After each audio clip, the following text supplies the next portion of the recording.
नमस्कार। News operation की इस एडिशन में एक बार फिर आपका बहुत बहुत स्वागत है। सिटी न्यूज की एडिटोरियल टीम लगातार समाज, हमारे देश और प्रदेश में होने वाली हर घटना पर अपनी पैनी निगाहें टिकाए रहती है और किस तरह से समाज में होने वाली हर घटना, हर सियासी चाल में किस तरह से शह और मात का खेल शामिल है, उसे बेपर्दा करने के लिए लगातार अपनी निगाहें इनायत करती है। आज हम बहुत सारी ऐसी घटनाओं के बारे में बात करेंगे और साथ ही साथ वो सच को उजागर करेंगे जिसे समाज के सामने लाने की जरूरत है, जिसे बेपर्दा करने की जरूरत है।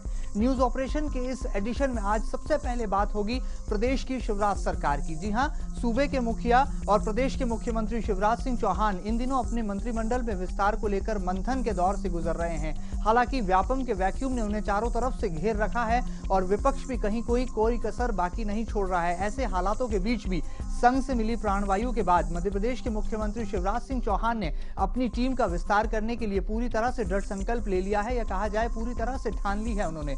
जिस तरह से संघ से लगातार उनकी जो चर्चाएं हुई और संगठन में जो बड़ा एक फेरबदल होना था, प्रदेश अध्यक्ष की ताजपोशी होने से पहले शिवराज सिंह चौहान चाहते हैं कि वो अपने चहेते मंत्रियों को सही गद्दी पर बिठा पाएं और कहीं ना कहीं कैबिनेट में उन चेहरों को शामिल कर पाएं जो उनके साथ कंधे से कंधा मिलाकर मध्य प्रदेश में हैट्रिक बना रही शिवराज सरकार की तारीफों के फूल बांध सके। यहां पर आपको बता दें, मंत्रियों के बीच मुकाबला है। ऐसे तमाम कद्दावर मंत्री हैं जिनकी प्रतिष्ठा भी दांव पर लगी है, जिनमें प्रदेश के नगरीय प्रशासन मंत्री कैलाश विजयवर्गीय और प्रदेश के ग्रामीण और पंचायत विकास मंत्री गोपाल भार्गव की प्रतिष्ठा भी दांव पर लगी है। जिस तरह से 100 दिन की कार्य योजना यहां पर सीधे तौर पर शिवराज सिंह चौहान ने तय की थी और केंद्र में मोदी सरकार आने के बाद एक अनुशासन का पाठ पढ़ाने की भी जरूरत कहीं ना कहीं महसूस आन पड़ी थी। यहां पर शिवराज सिंह चौहान जहां एक और अनुशासन का पाठ पढ़ाने की कोशिशें करते दिखाई दे रहे हैं, तो वहीं मंत्रिमंडल विस्तार से ठीक पहले वो कई ऐसे नए चेहरों को भी मौका देना चाहते हैं जो कहीं ना कहीं से गैर विवादित हैं और राजनीति में एक साफ सफाई और एक मर्यादापूर्ण वातावरण तैयार करने के लिए शिवराज सिंह चौहान संघ की परिपाटी वाले नेताओं को अपने मंत्रिमंडल में स्थान दे सकते हैं। किस तरह से मंत्रियों के नए चेहरों को शामिल करने से पहले किस तरह से मंत्रियों का रिपोर्ट कार्ड तैयार हो रहा है, इसे लेकर मंथन का दौर जारी है और राजधानी भोपाल में तमाम राजनीतिक हलचलें तेज हैं। क्या कुछ राजधानी से निकल कर आ रहा है और क्या कुछ भारतीय जनता पार्टी के सूत्र भी कहते हैं। सीधे चलते हैं राजधानी भोपाल, जहां पर मौजूद है न्यूज रूम से संवाददाता आशीष मंगल सोनी। आशीष, बताएं क्या लगता है, क्या वाकई में राजधानी में हलचलें तेज है और मध्य प्रदेश के मुख्यमंत्री शिवराज सिंह चौहान जो व्यापम की वैक्यूम बनी थी उससे अब बाहर निकलकर नए चेहरों को नई टीम के साथ एक बार फिर प्रदेश के विकास के लिए लेकर सामने आने वाले हैं? क्या कुछ आपका आकलन है और किस तरह से मंत्रियों के बीच मुकाबला जो है इन दिनों दिलचस्प हो चला है? तीसरी बार प्रदेश की सत्ता संभालने वाले शिवराज सिंह चौहान ने शपथ लेने के साथ ही प्रदेश के विकास की मंशाएं साफ जाहिर कर दी थी। 100 दिन की कार्य योजना लेकर हर मंत्रियों को फील्ड में भेजा गया था। लोकसभा चुनाव के बाद सीएम शिवराज सिंह चौहान ने उन 100 दिन की कार्य योजना पर अमल करना भी शुरू कर दिया था। अब प्रधानमंत्री नरेंद्र मोदी की केंद्र में सरकार बनने के बाद सीएम शिवराज सिंह चौहान प्रदेश के विकास को लेकर और ज्यादा उत्सुक हैं। उन्हें आशा है कि केंद्र में नरेंद्र मोदी की सरकार प्रदेश के विकास में चार चांद लगा देगी। हाल ही में संघ के चिंतन शिविर के बाद सूबे के मुखिया शिवराज सिंह चौहान को एक नई ऊर्जा मिली है। बीजेपी सूत्रों के मुताबिक सीएम शिवराज सिंह चाहते हैं कि जल्द से जल्द उनकी कैबिनेट का विस्तार हो जाए। कैबिनेट के विस्तार में सबसे महत्वपूर्ण रोल अदा करेगा मंत्रियों का रिपोर्ट कार्ड। इस रिपोर्ट कार्ड की बात करें तो रिपोर्ट कार्ड के मुताबिक सीएम शिवराज सिंह की गुड लिस्ट में आने वाले मंत्री, या यूं कहें कि व्यापम के मुद्दे पर सरकार और सीएम के तरफ से पक्ष रखने वाले मंत्रियों का प्रमोशन हो सकता है, जिनमें लाल सिंह आर्य, सुरेंद्र पटवा, इन दोनों मंत्रियों को प्रमोशन मिलने के चांसेस हैं। इसके अलावा सूबे के मुखिया, सरकार के कुछ वरिष्ठ मंत्री जिनमें गौरीशंकर बिसेन, यशोधरा राजे सिंधिया, गोपाल भार्गव, कुसुम महदेले जैसे वरिष्ठ मंत्रियों के पर कतरने की तैयारी भी कर रही है। जी बिल्कुल, राजधानी में हलचलें तेज हैं और मंत्रिमंडल में शामिल उन तमाम चेहरों को कहीं ना कहीं एक परीक्षा के दौर से गुजरना पड़ रहा है। शिवराज सिंह चौहान कहें भला कुछ नहीं, लेकिन रिपोर्ट कार्ड भी तैयार हो रहा है और मंत्रालय में अब तक किए गए कामों का पूरा लेखा जोखा मुख्यमंत्री निवास पर मंथन के दौर से गुजर रहा है, जहां एक और संघ से मिली नसीहत के बाद शिवराज सिंह चौहान कोई भी कोताही बरतना नहीं चाहते, कोई भी लापरवाही बरतना नहीं चाहते। तमाम फाइलों को खंगाला जा रहा है और कौन कौन से मंत्री अव्वल रहे हैं, कौन कौन से मंत्री पास हुए हैं, कौन कौन से मंत्री फेल हुए हैं, इन तमाम चेहरों को लेकर कहीं ना कहीं मंथन चल रहा है। आपको यहां पर बता दें कि जो शिवराज सरकार के बड़े कद्दावर मंत्री हैं उनमें कैलाश विजयवर्गीय, गोपाल भार्गव, सरताज सिंह, पारस जैन जैसे बड़े मंत्रियों की भी प्रतिष्ठा दांव पर लगी है। जहां एक और इनके मंत्रालय में अब तक हुए कामों की समीक्षा की जा रही है, वहीं अफसरशाही से भी एक फीडबैक रिपोर्ट तैयार की जा रही है। हालांकि ये पूरी तरह से फीडबैक रिपोर्ट गोपनीय रखी गई है और इसे सीधे तौर पर शिवराज सिंह चौहान मॉनिटर कर रहे हैं। देखना होगा कि इन तमाम बड़े चेहरों की प्रतिष्ठा कैसे इस परीक्षा में पास हो पाती है। तो वहीं कई ऐसे फसड्डी चेहरे भी शामिल हैं जो कहीं ना कहीं शिवराज सरकार की फहरिस्त में भी एक सवालिया निशान लगाते हैं। आपको यहां पर बता दें, गौरीशंकर शेजवार, कुसुम महदले, कोरीशंकर बिसेन सहित कई ऐसे मंत्री हैं जिनका विवादों से गाएं बाएं जो है नाता जुड़ा ही रहता है। तमाम तरह की सुर्खियों से लेकर उनके मंत्रालय और उनके अफसरशाही की गलतियों का खामियाजा कहीं इन चेहरों को ना भुगतना पड़े, ये सवाल भी इन दिनों उठना लाजमी है। और राजधानी में इन तमाम चेहरों के सामने एक सवाल खड़ा है कि आखिर शिवराज की परीक्षा में कौन कौन होगा पास और कौन कौन होगा फेल। और भी बहुत कुछ छुपा है शिवराज सरकार के इस रिपोर्ट कार्ड में और मंत्रियों के बीच मुकाबला बड़ा ही दिलचस्प होने वाला है। फिर एक बार लौटते हैं राजधानी भोपाल से न्यूज रूम में हमारे संवाददाता वैभव गुप्ता के पास और जानने की कोशिश करते हैं कि वैभव ने जो भारतीय जनता पार्टी के सूत्रों का मन टटोला है उसके बाद क्या कुछ निकलकर मध्य प्रदेश की जनता के लिए आ रहा है और क्या वाकई में शिवराज सरकार के मंत्रिमंडल का विस्तार होने वाला है। जी वैभव, बताएं क्या कुछ है नया अपडेट आपके पास। लोकसभा चुनावों में मिली ऐतिहासिक जीत के बाद प्रधानमंत्री नरेंद्र मोदी अपने सांसदों और विधायकों को अनुशासन में रहने की नसीहत दे रहे हैं। मोदी अपनी क्लास में सांसदों से कह रहे हैं कि वे ज़्यादातर वक्त अपने संसदीय क्षेत्र में बिताएं ताकि विकास कामों को पूरा किया जा सके। वहीं मंत्रियों से वो कह रहे हैं कि अपने रिश्तेदारों से दूर रहें। और वहीं सूबे के मुखिया शिवराज सिंह चौहान भी नरेंद्र मोदी की तर्ज पर कुछ यही करना चाह रहे हैं। वे कैबिनेट मंत्री और विधायकों से बोल रहे हैं कि अनुशासन में रहें। साथ ही प्रदेश सरकार द्वारा जो 100 दिवसीय कार्य योजना तैयार की गई है उसमें कितना काम हुआ है, कितने विकास कार्य पूरे हो पाए हैं और जो विकास कार्य पूरे नहीं हो पाए हैं और वो आखिर क्यों पूरे नहीं हो पाए हैं, इसका ध्यान दें। इसलिए वे अपने क्षेत्रों में जाएं और इन सब चीज़ों पर ध्यान दें।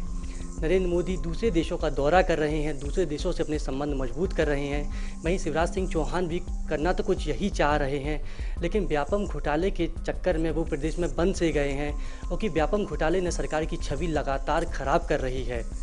कुछ ही दिनों बाद प्रदेश में समीक्षा बैठक होनी है। इस बैठक में तय किया जाना है कि कैबिनेट का विस्तार किया जाना है, नए चेहरों को कैबिनेट में शामिल किया जाना है, युवा शक्ति को तवज्जो दी जानी है।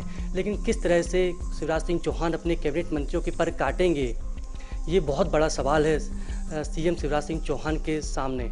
जी बिल्कुल वैभव, फिर लौटेंगे आपके पास और भी बहुत सारी राजधानी से अपडेट्स हम अपने दर्शकों तक पहुंचाएंगे। फिलहाल न्यूज ऑपरेशन में जो हमने शिवराज सरकार के रिपोर्ट कार्ड की सर्जरी की है उसके मुताबिक कई बड़े चेहरों को उनके मंत्रालय में फेरबदल का सामना भी करना पड़ सकता है। जहां एक और गृह मंत्री बाबूलाल गौर अपनी दबंग छवि के चलते पुलिस महकमे में तमाम तरह के परिवर्तन और बदलाव लाने की कवायदों में जुटे हैं, तो वहीं उच्च शिक्षा मंत्रालय का जिम्मा संभाल रहे उमाशंकर गुप्ता भी कहीं ना कहीं इस मंत्रालय को लेकर परेशान हैं। वो लगातार चाहते हैं कि किसी भी तरह से उनका मंत्रालय बदल दिया जाए और वो अपनी चिर परिचित राजनीतिक शैली में नए मंत्रालय के साथ नई ऊर्जा के साथ प्रदेश के विकास में या प्रदेश को नई दिशा देने की दिशा में वो अपने कदम बढ़ा सकें। बहरहाल देखना होगा कि शिवराज सरकार के इन तमाम पुराने चेहरों को कैसे मुख्यमंत्री शिवराज सिंह चौहान नई तरजीह दे पाते हैं और क्या वाकई में जिस तरह से उन्होंने हैट्रिक लगाई थी मध्य प्रदेश में और हिंदुस्तान के दिल की जनता का दिल जीतने के लिए उन्होंने जो तमाम कोशिशें की थी वो इन तमाम टीम के बूते पर, इन मंत्रियों के बूते पर आगे बढ़ पाते हैं, देखना भी लाजमी होगा। फिलहाल इतना जरूर है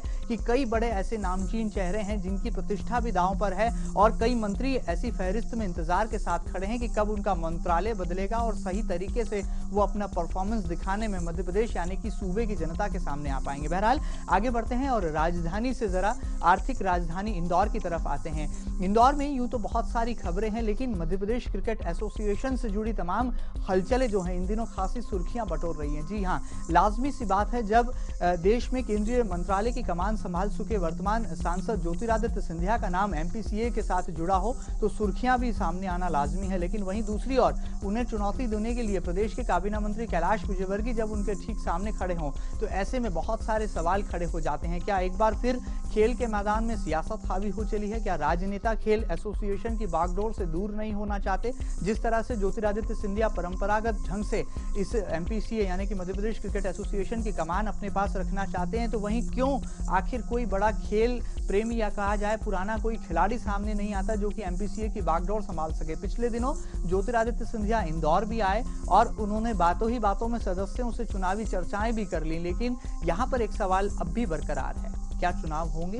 ये सस्पेंस कब खत्म होगा, इसका इंतजार जनता को भी है और खेल प्रेमियों को भी है। लेकिन इतना जरूर है कि 24 अगस्त को वार्षिक साधारण सभा यानी कि एजीएम में ये साफ हो पाएगा कि ज्योतिरादित्य सिंधिया समझौता एक्सप्रेस की तरफ अपने कदम बढ़ाते हैं या वो एक बार फिर चुनाव की चुनौती को स्वीकारते हैं, क्योंकि कैलाश विजयवर्गीय किसी भी तरह से अपने खास सिपह सलाहकार अमिताभ विजयवर्गीय को एमपीसीए में एंटर कराना चाहते हैं। उनकी एंट्री को लेकर लगातार मंत्री खेमा जो है दबाव प्रभाव की राजनीति भी आजमा रहा है। आपको बता दें, राजस्थान की मुख्यमंत्री वसुंधरा राजे सिंधिया से भी गुप्त वार्तालाप के जरिए कैलाश विजयवर्गीय ने एक खास और गहरा संदेश ज्योतिरादित्य तक पहुंचाने की कोशिशें की हैं ताकि एमपीसीए और खासतौर पर खेल एसोसिएशन के नाम पर हावी हो रही राजनीति पर पूर्ण विराम लगाया जा सके और कहीं ना कहीं शय और मात के इस खेल में वो एक बाजी जीतना चाहते हैं। इसी के चलते उन्होंने राजधानी भोपाल में भी सिंधिया राजघराने से जुड़े तमाम लोगों से जो है चर्चाएं की हैं। बहरहाल देखना होगा कि इस मामले में एमपीसीए के सदस्य 24 अगस्त यानी कि निर्णायक दिन क्या फैसला सुनाते हैं।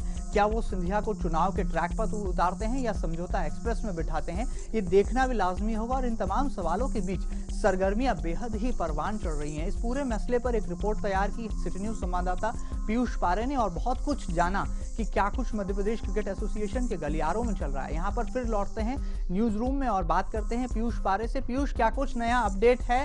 क्या 24 अगस्त की तारीख को निर्णायक तारीख माना जाए एमपीसीए के भविष्य के दृष्टिकोण में? जी हाँ, बिल्कुल। एमपीसीए में इन दिनों सरगर्मियां बहुत तेज है और अगर बात की जाए तो इस चुनाव में यानी कि एमपीसीए इलेक्शन में प्रदेश के दो बड़े सियासतदारों की प्रतिष्ठा भी दांव पर लगी हुई है। एक और अगर बात की जाए मौजूदा अध्यक्ष यानी कि ज्योतिरादित्य सिंधिया की, तो वे अध्यक्ष पद को लेकर इस बार पूरी तरह से जोड़ तोड़ में हैं। तो वहीं एमपीसीए के मेंबर्स चाहते हैं कि कोई नया खिलाड़ी इस बार अध्यक्ष पद की दौड़ में शामिल हो। वहीं दूसरी ओर अगर बात की जाए मंत्री कैलाश विजयवर्गीय की, तो वे अपने खास माने जाने वाले अमिताभ विजयवर्गीय को कहीं न कहीं किसी भी पद पर जोड़ तोड़ के साथ में काबिज कराने के लिए पूरी तरह से जोर लगा रहे हैं। ऐसे में अब देखना ये होगा कि एमपीसीए के अंदर समझौता एक्सप्रेस चलती है या फिर 24 अगस्त को होने वाली एजीएम में चुनाव का दिन सामने आता है।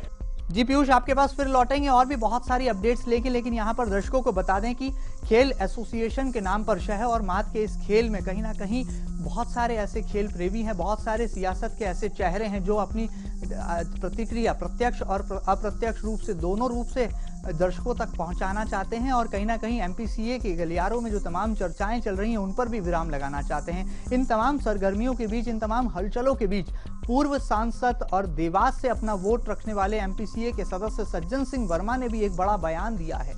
साफ तौर पर उन्होंने कहा है कि राजनीतिज्ञों को खेल एसोसिएशनों से दूरी बना लेना चाहिए। उन्होंने नेताओं को भी कहीं ना कहीं एक नसीहत देते हुए साफ तौर पर कैलाश विजयवर्गीय पर कई तरह के कटाक्ष किए हैं। क्या कुछ कहते हैं एमपीसीए चुनाव को लेकर, एमपीसीए की सरगर्मियों को लेकर पूर्व सांसद सज्जन सिंह वर्मा?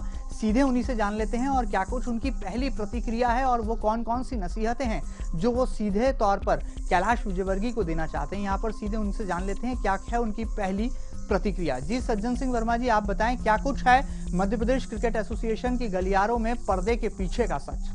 देखिए, सीधा सा सरल सी बात है जी। मध्य प्रदेश क्रिकेट एसोसिएशन का वातावरण इतना दूषित कर दिया गया है।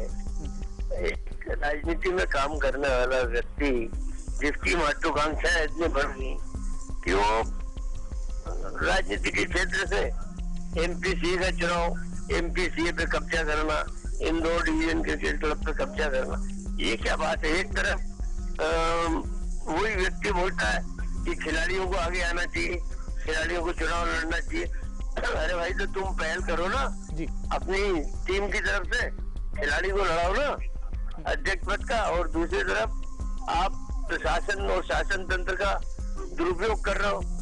चीफ रजिस्ट्रार के माध्यम से नोटिस में नोटिस एमपीसीए को दिलवा रहे हो, जिस संस्था की एक अच्छी साख पूरे मध्य प्रदेश और क्रिकेट जगत में है, उस संस्था को आप बिल्कुल मतलब दूषित वातावरण में धकेल रहे हो जी। तो ये तो गलती है। मेरा तो यही कहना है कि कम से कम राजनेताओं ने दूर हटना चाहिए और जो अपनी बात हम कहते हैं उस पर रहना चाहिए। बड़े महाराज साहब सिंधिया जी, उन्होंने क्रिकेट को प्रमोट किया मध्य प्रदेश क्रिकेट एसोसिएशन में, कभी भी गंदी राजनीति को उन्होंने नहीं आने दिया। और कभी भी मैं ये कहूँ कि खेल और राजनीति को नहीं जोड़ा, लेकिन राजनीति को जोड़ा भी तो खेल को प्रमोट करने के लिए जोड़ा। तो अब ये उनकी नकल करना है कि आप उन्होंने एमपीसीए के अध्यक्ष रहे हैं तो हम भी कब्जा करें, तो ये बिल्कुल खिलाड़ी और खेल भावना के विपरीत है। बिल्कुल मैं अन्याय मानता हूँ खेल और खिलाड़ी के साथ। देखिए मेरा ये कहना है कि यदि शुद्ध मन हो, खेल को बढ़ावा देने की ही भावना हो जी, तब तो ठीक है कि कोई अच्छा निर्णय हो जाए, सम्मान पूर्वक निर्णय हो जाए, कोई वो न रहे, वातावरण दूषित न रहे। लेकिन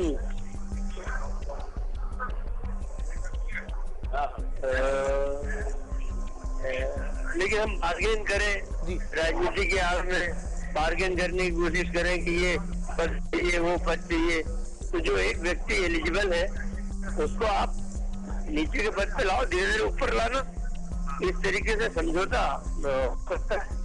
चलिए यहाँ पर देखना होगा कि अब मध्य प्रदेश क्रिकेट एसोसिएशन के भविष्य का फैसला जो है अब सीधे तौर पर सदस्यों के हाथों में है और वो किस तरह से एजीएम मीटिंग में अपनी बात जो है पूरी ताकत के साथ, पूरी दमदारी के साथ ज्योतिरादित्य सिंधिया यानी कि वर्तमान में एमपीसीए के अध्यक्ष के समक्ष रख पाते हैं। ये देखना भी दिलचस्प होगा कि क्या वाकई में एमपीसीए में कैलाश गुट के किसी चेहरे को एंट्री मिल पाती है और क्या वाकई में खेल एसोसिएशन के नाम पर हावी हुई सियासत पर वाकई में पूर्ण विराम लग पाता है। आगे बढ़ते हैं और उज्जैन, जिसे कि धार्मिक नगरी का दर्जा भी प्राप्त है, वहां की एक घटना की और जरा प्रकाश डाल लेते हैं। जिस तरह से उज्जैन में सावन के महीने में पहले कांवड़ियों पर पुलिस की लाठी चली, तो वहीं अब कांग्रेसियों पर जेल भरो आंदोलन के दौरान भी पुलिस की लाठी जमकर चली। जी हां, आपको बता दें कांग्रेस के विधायक जीतू पटवारी ने और प्रदेश युवक कांग्रेस के अध्यक्ष कुणाल चौधरी ने उज्जैन नगरी में सियासत का पारा चढ़ाने के लिए जेल भरो आंदोलन का आयोजन जरूर किया था, लेकिन उन पर भी पुलिस प्रशासन का डंडा हावी हो चला। आपको बता दें एक तरफ महाकाल की शाही सवारी निकल रही थी तो दूसरी तरफ कांग्रेसियों की पिटाई हो रही थी। जी हां, कांग्रेसी जेल भरो आंदोलन के नाम पर एक बड़ा प्रदर्शन करने के लिए उज्जैन नगरी में जमा हुए थे, लेकिन पुलिस प्रशासन को पूरे शहर की चिंता थी, लिहाजा उन्होंने कांग्रेसियों की जरा भी परवाह नहीं की और जैसे ही उन्हें कांग्रेसी बेकाबू होते नजर आए, पुलिस की लाठी कांग्रेसी कार्यकर्ताओं पर चल पड़ी और उन्हें गिरफ्तार कर जेल भेज दिया गया। आपको बता दें इस पूरे मसले पर नेतृत्व कर रहे कांग्रेस के विधायक जीतू पटवारी हालांकि पूरी तरह से मैदान पर डटे रहे और उनका समर्थकों ने बचाव भी किया ताकि उन्हें कोई पुलिस की लाठी नहीं लग जाए, लेकिन वो विपक्ष में है और अपने संघर्ष के दिनों को वो भूले नहीं है। इसीलिए शायद लगता है कि उन्होंने पुलिस महकमे के आला अधिकारियों से मुलाकात भी की, उनसे राय भी ली और इस आंदोलन के दौरान उन पर चली लाठियों को लेकर सफाई भी मांगी। बहरहाल इन तमाम सवालों के बीच सबसे पहले बात करते हैं कांग्रेस के ही विधायक जीतू पटवारी से कि आखिर क्यों उनकी नाराजगी थी, क्यों वो उज्जैन नगरी में पहुंचे और युवक कांग्रेस के कार्यकर्ताओं के साथ आखिर क्यों उन्होंने सावन के महीने में एक बड़ा आंदोलन करने की ठानी और किस तरह से पुलिस प्रशासन की चली उन पर लाठी को लेकर उनकी क्या प्रतिक्रिया बनती है, सीधे जान लेते हैं यहाँ पर जीतू पटवारी के श्रीमुख से ही। जीतू जी बताएं क्या कुछ पहली प्रतिक्रिया है, आखिर क्यों आप उज्जैन नगरी पहुंचे? कांवड़ियों पर तो लाठीचार्ज हो ही चुका था, लेकिन युवक कांग्रेसियों पर जब लाठी चली तो आपकी नाराजगी का पारा क्यों आसमान चढ़ गया? जी जीतू जी बताएं क्या है आपकी पहली प्रतिक्रिया? जिस प्रकार से मध्य प्रदेश में और खासकर उज्जैन धार्मिक नगरी महाकाल की जो ये स्थिति क्यों निर्मित हुई कि पुलिस को लाठीचार्ज करना पड़ा और क्या स्थिति निर्मित हुई कि कांवड़ियों पे लाठी चलानी पड़ी, तो ये स्थिति निर्मित हुई कि भारतीय जनता पार्टी और हिंदूवादी संगठन इस तरीके से तांडव मचाने लगे उज्जैन में मेरा कुल मिलाकर कहने का आरोप यह है कि लोकतांत्रिक तरीके से करने वाले आंदोलनों पर पुलिस का अत्याचार बढ़ता जा रहा है और खासकर भारतीय जनता पार्टी कावड़ियों पर लाठीचार्ज करवाकर इस सरकार ने पुलिस को पूरी छूट दी, इसके लिए इसके तानाशाही रवैये का एक प्रदर्शन रहा। इसके चलिए यहाँ पर अब जनता तय करेगी कि इस पूरे मसले पर, इस पूरी घटना में आखिर कौन सही है। क्या पुलिस का रवैया ठीक है या युवक कांग्रेसियों का यह आंदोलन जायज है। बहरहाल अब जनता को तय करना होगा, क्योंकि जनता के ही तमाम मुद्दों से जुड़े मसलों पर इस तरह के राजनीतिक आंदोलन होते हैं। और जब बात कांग्रेस विधायक की हो और उन पर हुए लाठीचार्ज की हो तो पुलिस प्रशासन की सफाई भी लाजमी है और जनता का वो टेढ़ी नजर, वो कहा जाए वो तीखी निगाह भी जरूरी है कि आखिर उनकी निगाहों में एक जस्टिस के नाते कौन यहाँ पर ठीक था। बहरहाल इस पूरी घटना की आखिर सर्जरी क्या है, क्यों आखिर जीतू पटवारी को उज्जैन जाकर प्रदर्शन करना पड़ा और कांवड़ियों के पक्ष में उतरे कांग्रेस विधायक के साथ जो पुलिस का बर्ताव रहा वो कितना जायज कहा जा सकता है। इस पूरे मामले पर न्यूज रूम में मौजूद सिटी न्यूज संवाददाता शार्दुल राठौर की राय भी जान लेते हैं और जानने की कोशिश करते हैं कि इस पूरी घटना के बाद अब क्या क्रिया पर प्रतिक्रिया का दौर जारी है। जी शार्दुल, बताएं क्या लगता है आपको इस पूरी घटना के बाद, जिस तरह से जो दृश्यों में साफ तौर पर दिखाई दे रहा है, पुलिस प्रशासन जहां पर जो है कड़ा रुख अपना चुका था और तमाम समर्थकों ने, युवा कांग्रेस के कार्यकर्ताओं ने कांग्रेस के विधायक जीतू पटवारी को समर्थन देते हुए उन्हें घेर रखा था। क्या लगता है इस पूरे आंदोलन के बाद अब क्या प्रतिक्रिया का दौर लगातार जारी है? उज्जैन में सावन के महीने में पुलिस की लाठियां पहले कांवड़ियों पर चली, फिर बारी आई कांग्रेसियों की। इस घटनाक्रम के बाद यह सवाल उठता है कि क्या कांग्रेसियों को शाही सवारी के दौरान ही प्रदर्शन करना जरूरी था। कांवड़ियों पर हुए लाठीचार्ज को लेकर यह प्रदर्शन शाही सवारी निकलने के एक दिन पहले या एक दिन बाद भी हो सकता था। इस घटनाक्रम के बाद अब नेताओं को यह सबक सीखना होगा कि राजनीति प्रदर्शन जरूर करें, लेकिन ऐसा तब करें जब आम लोगों को कोई परेशानी ना हो, ना ही कोई शहर में उस दौरान बड़ा आयोजन हो। जी बहुत बहुत शुक्रिया शार्दुल, यहाँ पर इन तमाम अपडेट्स के लिए। यहाँ पर दर्शकों को बता दें कि उज्जैन में इस घटना की बात पर कहीं ना कहीं अब बतंगड़ ना बने, ऐसी कोशिशें होना चाहिए। हालांकि इतना जरूर है कि जब पूरे शहर का जिम्मा पुलिस और जिला प्रशासन के पास हो तो ऐसे में सियासतदारों को भी कहीं ना कहीं एक सीख लेना चाहिए और अफसरों की मुश्किलों, अफसरों की चुनौतियों को भी कहीं ना कहीं नजरअंदाज नहीं करना चाहिए, क्योंकि अगर वही कंधे से कंधा मिलाकर जनता की सुरक्षा के लिए, जनता की व्यवस्था के लिए उनका साथ नहीं देंगे तो भला आखिर कौन देगा। बहरहाल तीनों ही घटनाओं की अगर बात करें तो एक और शिवराज सरकार कसौटी पर है, उनके तमाम मंत्रियों की प्रतिष्ठा दांव पर है, मंत्रियों के बीच मुकाबला बड़ा ही दिलचस्प है, मंत्रियों के रिपोर्ट कार्ड में नंबर चढ़ना भर बाकी है। ऐसे में देखना होगा क्या वाकई में सुरेंद्र पटवा और पारस जैन जैसे नेताओं का क्या होता है और कैलाश विजयवर्गीय और गोपाल भार्गव और नरोत्तम मिश्रा जैसे दिग्गजों को किस तरह से उनके राजनीतिक कद में इजाफा होता दिखाई दे रहा है और कैसे वो तमाम राज्य मंत्री जो कहीं ना कहीं कैबिनेट मंत्री की ओर बढ़ने के लिए, अपने कदम बढ़ाने के लिए रेड कारपेट पर चढ़ने को आतुर हैं, उनके भविष्य का फैसला कैसे शिवराज सिंह चौहान संगठन की पद्धति पर कर पाते हैं। और वहीं मध्य प्रदेश क्रिकेट एसोसिएशन के गलियारों में चल रही हलचलों पर कैसे 24 अगस्त को यानी कि एजीएम में विराम लग पाता है और उज्जैन में हुई घटना के बाद अब कैसे सियासतदान और पुलिस प्रशासन सीख ले पाता है। फिलहाल न्यूज ऑपरेशन के इस चैप्टर में इतना ही। अगली बार फिर समाज में होने वाली तमाम घटनाओं की सर्जरी लेकर आपके समक्ष हाजिर होंगे। फिलहाल सिटी न्यूज पर खबरों का सिलसिला लगातार जारी रहेगा। आप बने रहिए सिटी न्यूज के साथ। नमस्कार।